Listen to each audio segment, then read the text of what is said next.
হাজোত দুটাকৈ অনুষ্ঠানৰ আধাৰশিলা স্থাপন বিধায়ক প্ৰকাশ চন্দ্ৰ দাসৰ। পাঁচগাঁও জ্যেষ্ঠ নাগৰিক সন্থাৰ লগতে চক্ৰশিলা হৰি মন্দিৰ চৌহদৰ চাৰিসীমাৰ দেৱালৰ আধাৰশিলা শুভাৰম্ভ কৰে বিধায়ক প্ৰকাশ চন্দ্ৰ দাসে। পঞ্চদশ বিত্তীয় আয়োগৰ অধীনত 2024-25 বৰ্ষৰ বিত্তীয় অনুদানৰ আনটাইড ভাণ্ডাৰ অধীনত এই নিৰ্মাণ কামৰ শুভাৰম্ভ কৰা হয়। আধাৰশিলা স্থাপন কৰি বিধায়ক প্ৰকাশ চন্দ্ৰ দাসে কয়, অনাগত দিনত এই দেৱালখনে কেন্দ্ৰটোৰ সুৰক্ষা আৰু সংৰক্ষণৰ ক্ষেত্ৰত যথেষ্ট সহায় কৰিব বুলি মোৰ দৃঢ় বিশ্বাস। সমষ্টিৰ উন্নয়ন সাধন কৰিবলৈ দৃঢ় সংকল্প লোৱা হৈছে। পৰ্যায়ক্ৰমে হাজোৰ বিভিন্ন অনুষ্ঠান প্ৰতিষ্ঠানৰ লগতে বিভিন্ন ক্ষেত্ৰৰ সামগ্ৰিক উন্নয়ন কৰি তোলা হ'ব বুলিও তেওঁ উল্লেখ কৰে।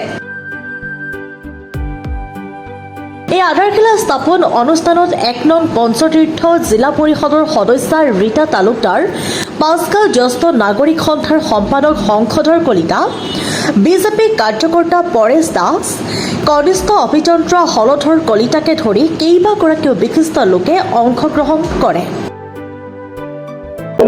হাজো শুৱালকুছি সমষ্টিৰ 1 নং পঞ্চতীৰ্থ জিলা পৰিষদৰ অধীনত পাঁচগাঁও উন্নয়ন সমিতি আৰু পাঁচগাঁও জ্যেষ্ঠ নাগৰিক সন্থা কাৰ্যালয়ৰ চৌহদত আজি পকী দেৱালৰ আধাৰশিলা স্থাপন কৰা হয়।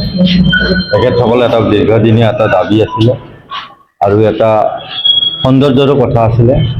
জ্যেষ্ঠ নাগৰিক সন্থা আৰু গাঁও উন্নয়ন সমিতিৰ এই দীৰ্ঘদিনীয়া এটা সমস্যা আজি আধাৰশিলা স্থাপন কৰি ইয়াৰ নিৰ্মাণ কাৰ্য শুভ উদ্বোধন কৰা হ'ল। 1 নং জিলা পৰিষদৰ 15 ফাইনেন্সৰ অধীনত প্ৰায় 6 লাখ টকা ব্যয় সাপেক্ষে এই ৱালৰ নিৰ্মাণ হ'ব। মই আশা ৰাখোঁ সকলো ৰাইজে সহায় সহযোগ কৰিব আৰু বিভাগীয় বিষয়াসকলে যাতে কামটো খুব আন্তৰিকতাৰে কৰে আৰু সুন্দৰভাৱে ৱাল নিৰ্মাণ হয়। এই আমাৰ জ্যেষ্ঠ নাগৰিক সন্থাৰ উন্নয়ন সমিতিৰ যাতে এটা দীৰ্ঘদিনীয়া সমস্যা সমাধান হয়, তাৰ কাৰণে সকলোৰে সহযোগ মই কামনা কৰিছোঁ। হাজোৰ পৰা কমলাকান্ত দাসৰ ৰিপৰ্ট, প্ৰাতঃ টাইম ডিজিটেল। শদিয়াৰ পৰা ধুবুৰীলৈ, বৰাকৰ পৰা ব্ৰহ্মপুত্ৰলৈ সকলোৰে মাজত চিনাকি এটা নাম প্ৰাতঃ টাইম। থলুৱা ভাষা, কৃষ্টি আৰু সত্য বাতৰিৰ আধাৰত প্ৰতিষ্ঠিত খবৰ প্ৰাতঃ টাইমৰ প্ৰতিটো বা বাতৰি পুংখানুপুংখভাৱে চাবলৈ Facebook, YouTube, website, Twitter, Instagram আৰু ব্লগাৰ পেজত লাইক